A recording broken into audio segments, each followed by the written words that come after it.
এ বাবা কি বদমাশ! শীতকাল পড়ে গেছে, আমাকে ঠান্ডা কিচ্ছু দেবে না, একবার বললে মনে থাকে না?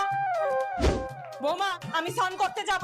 হ্যাঁ মা, এই যে আপনার গামছা, আমি স্নান করতে যাব। এই যে আপনার খাবার, গরম জলটা কি তোমার বাপ করে দেবে? কি করে এখনই দিচ্ছি। বৌমা একটু সরষের তেল দাও তো, কানের মধ্যে মনে হয় ময়লা জমেছে। আহা, বিনামতে জিটিআর টুর্নামেন্ট চলছে, যেখানে বিএমডব্লিউ জিতে নিতে পারো রেজিস্ট্রেশন করে। দেখো আমি ট্রেড নিচ্ছি, লিংক বায়োতে দেওয়া আছে, যাও গিয়ে ডাউনলোড করো। বৌমা এ বাবা, ওটা খুব বদমাশ আছে।